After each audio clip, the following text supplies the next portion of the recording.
Welcome back to another edition of The Lead. I'm your host, Cody Johnson. Today,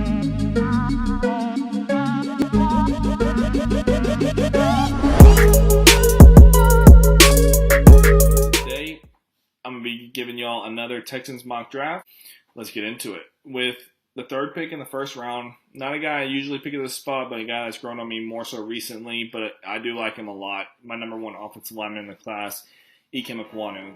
A guy that I think gives you good to great tackle play, but can be an elite guard.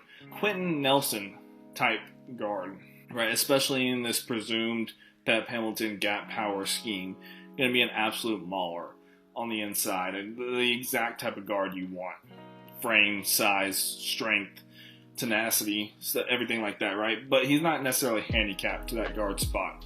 If we were to switch schemes for whatever reason in 2 to 3 years, and something happens to Titus or Tunsil, they leave, or we don't resign them, then he's a guy that can also move out to tackle. He has enough athleticism to do that. Now, pick 13, not everyone's going to like this one, but I went defensive tackle out of Georgia, Jordan Davis. Guy that's the epitome of a unicorn in this class. Guy that's 6'6", played at 360, actually dropped 20 pounds at the combine, or for the combine, but an absolute athletic freak for his size. Running a 4.78 at 340 pounds is ridiculous. For example, Vita Vea at 345, 6'4", 345 ran a 5'1". And he's one of the more athletic defensive tackles, at least one Tex in the league, right? So Jordan Davis, the guy, I know he has his concerns with pass rushing, but frankly, I don't care when he can change what you do fundamentally on defense.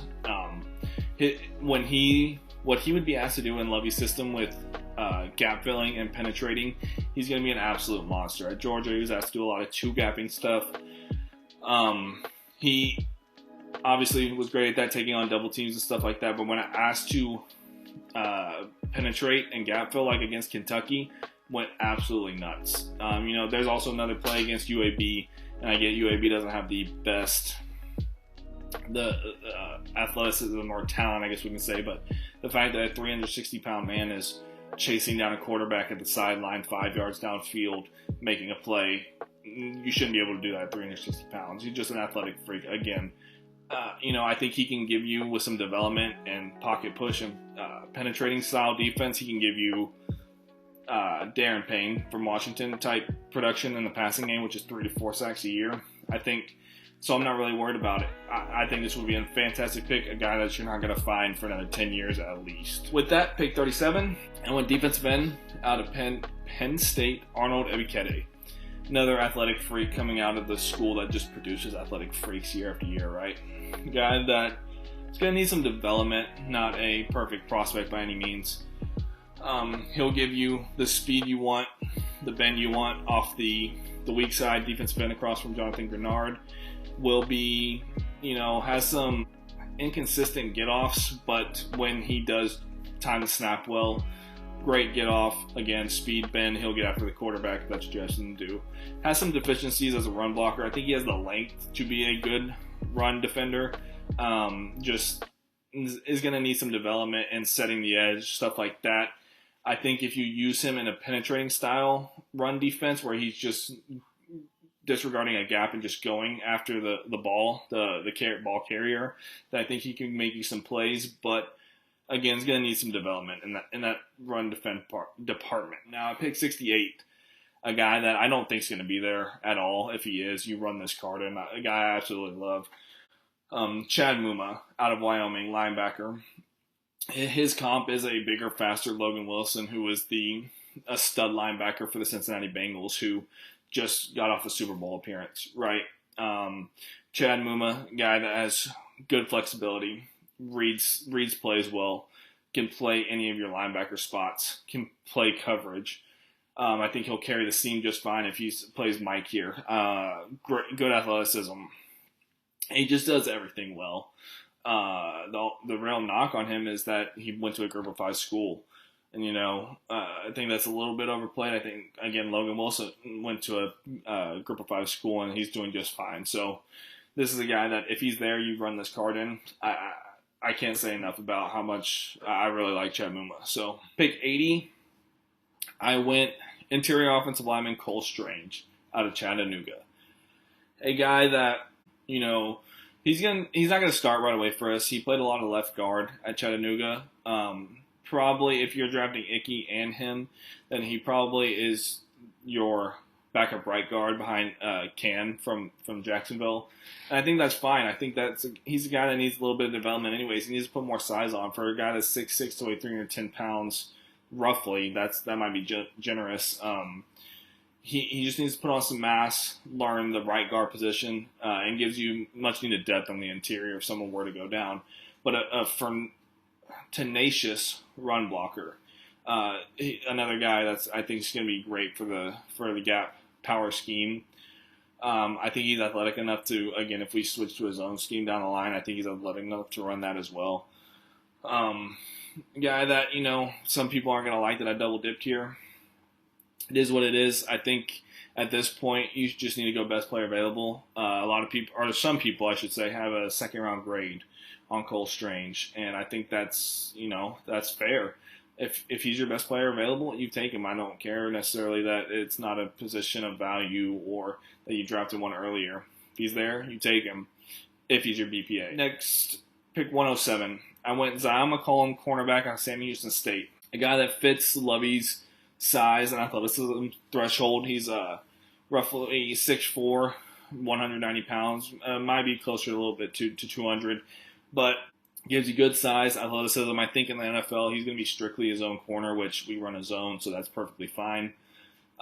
Needs to work on his tackling, inconsistent tackler in my opinion, something that Lovey's going to harp on because you need your corners to be able to tackle. But I think he'll run the Tampa 2 just fine for us. I think he's a guy that I was kind of surprised was here, to be honest. A lot of people have him going second, third round, probably more third round, but regardless, if you can get him at 107, I think he's a guy that day one comes and competes for one of your outside corner positions. Might not win it outright right away, but a guy that I think can take over one of those positions. Pick 108. I went Terrell Bernard, linebacker out of Baylor.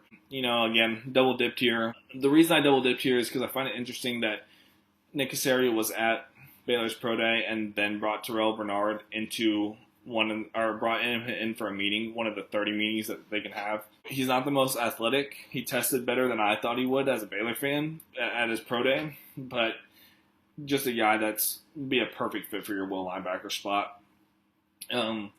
Instinctive as all get out, can rush the pass, or not rush, but blitz, can play coverage. He's not a liability, not like elite coverage defender, but not a liability by any means. He would be a perfect fit for that curl flat coverage that the linebackers running Lovey's Tampa 2 would make.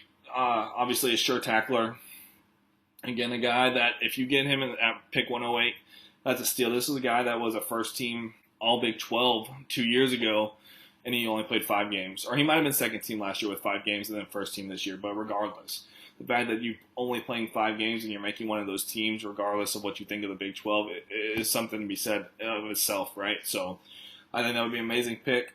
Might not start over Camus right away, but I think that's a guy that could be the future at your will linebacker spot. Pick 183 in the 6th round. I went Daniel Bellinger, tight end out of San Diego State. He's a guy that fits what I think Pep wants to do as a inline tight end, actual Y tight end. I know we have Brevin Jordan, but I think if you bring in a guy like Bellinger, who's 6'4", 250 pounds, and another tenacious run blocker, he's going to get after it in the run game. You can place him at the Y position, and then you can move Brevin Jordan out to the slot or to the H-back or whatever you want to do with Jordan. I think they're drafting a tight end in this draft somewhere.